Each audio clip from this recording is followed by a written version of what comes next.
of Mice and Men by John Steinbeck. Characters, Summary, Analysis. Hello and welcome to the discourse. Of Mice and Men is a short and straightforwardly written novella by John Steinbeck that was published in 1937.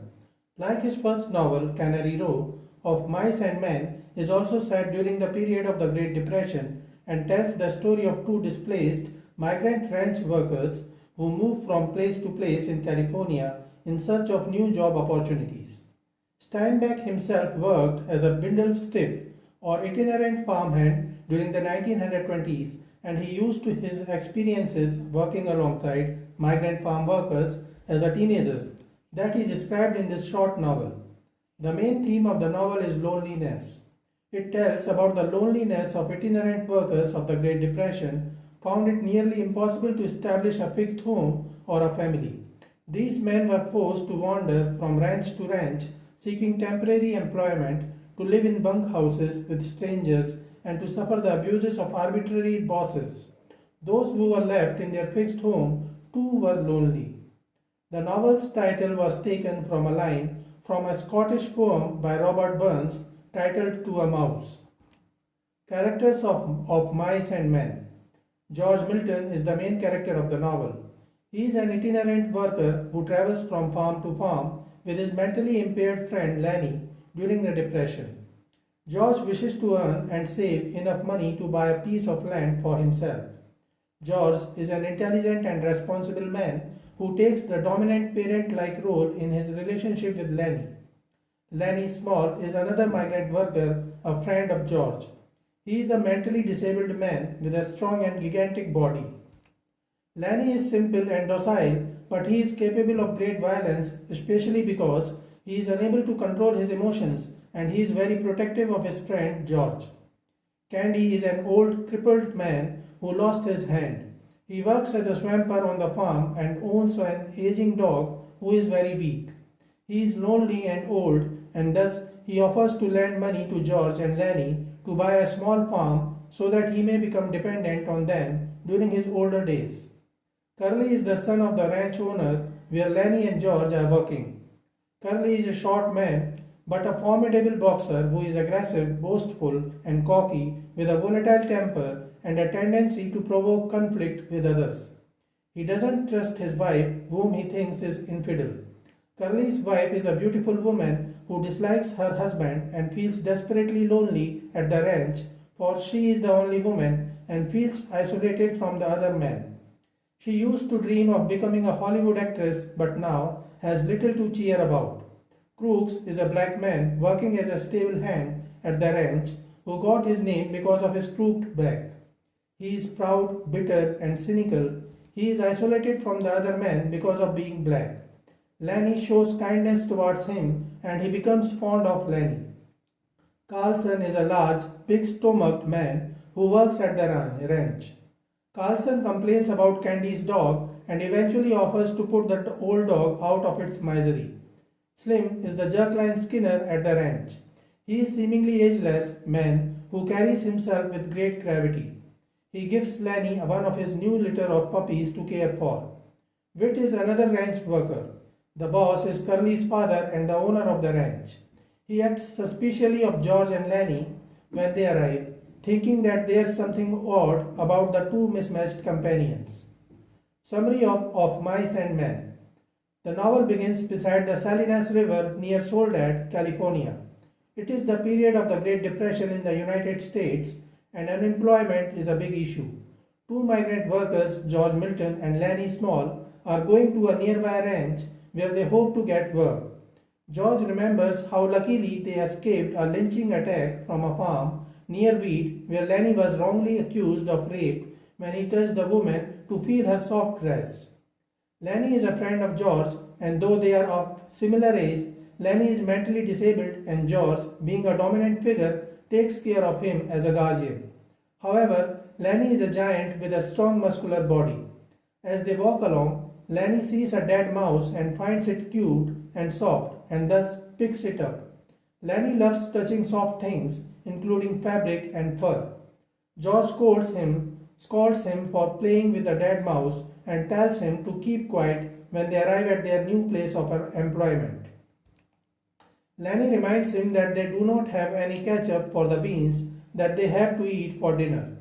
George gets angry at this and tells him that he would be better off if he didn't have to take care of him. Lenny gets sad, tries to please George, and soon they make up again. George tells Lenny how much he wishes to earn and save enough so that they may become able to buy a small piece of land and make a fixed home.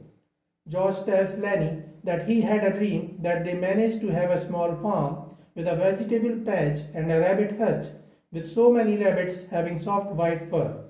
This intrigues Lenny, who is too much interested in picking a rabbit in his lap. George tells Lenny that he must try not to get into trouble again, but if he gets into trouble as he did in Weed, he should return to the brush near the river and wait for George to find him.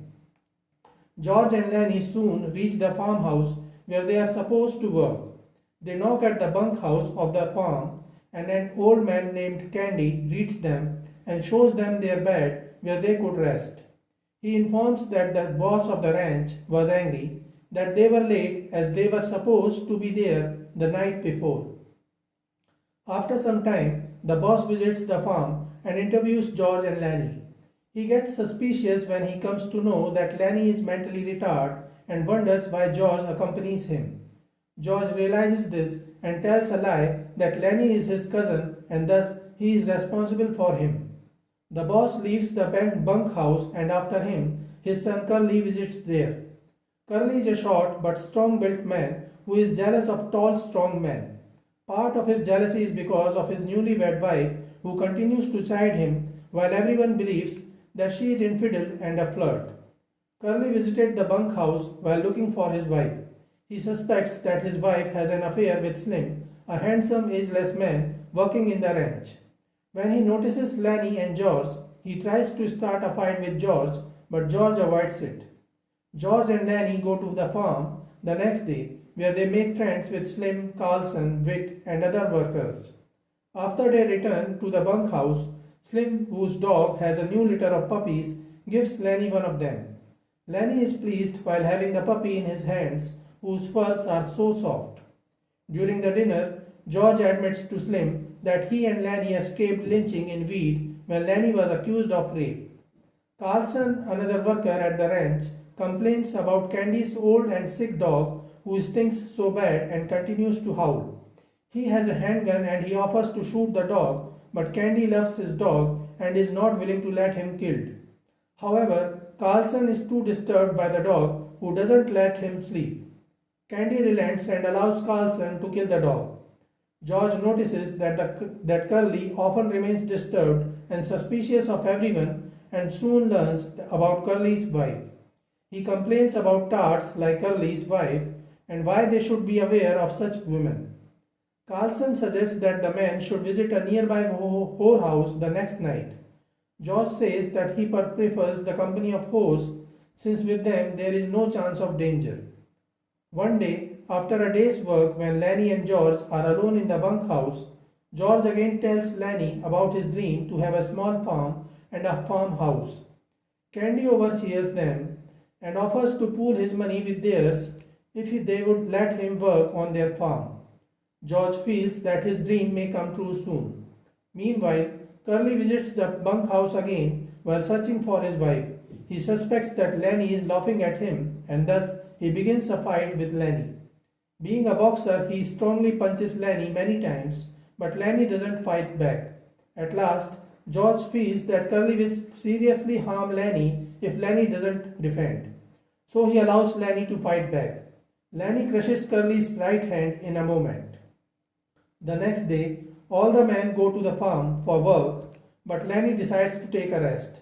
He then goes to see Crooks, the black stable buck. Crooks is rude and unfriendly towards Lenny, but soon realizes that Lenny is harmless with no ill intent. He starts treating Lenny well. Candy too visits there and informs Crooks how Lenny, his friend George, and Candy are trying to raise money to buy a small piece of land for themselves. Crooks feels positive about their plan and shows his interest in pooling his money for the new farmhouse if he could join them. At the same time, Curly's wife visits the crook's room and notices the three men. She is very bored with her current life and seeks company. Crooks tells her that she is not supposed to visit his room, to which Curly's wife shouts at him and threatens him with lynching. Curly's wife feels attracted towards strong-built Lenny. The next morning, Lenny accidentally kills the puppy gifted to him by Slim when he throws the puppy too hard while playing with it. He is very sad about it. Curly's wife notices him with the dead puppy in the barn and realizes what might have happened. She pities Lenny and scolds him, but then entices him to touch her hair and feel how soft they are. Lenny obviously begins stroking her hair, but soon she realizes that he is too strong for her and starts screaming. Lenny gets frightened and tries to stop her scream by putting his hand on her mouth. While doing so, he accidentally breaks her neck and she gets killed. Lenny notices her dying and flees from the ranch. George and Candy come there while looking for Lenny and discover the dead body of the puppy and Curly's wife. They infer what might have happened.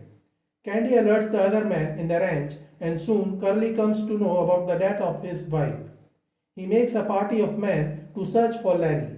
Meanwhile, George steals the handgun of Carlson while he suggests that Lenny might have stolen the gun before he ran away.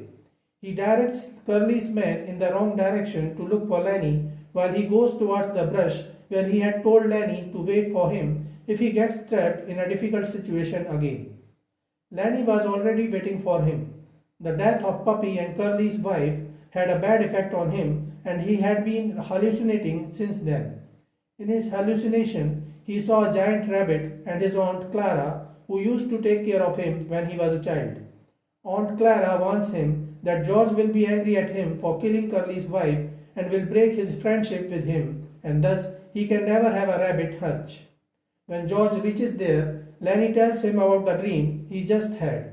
George calms him and reassures him that they will certainly have the rabbit hutch. Meanwhile, he prepares to shoot Lenny with the handgun he stole from Carlson.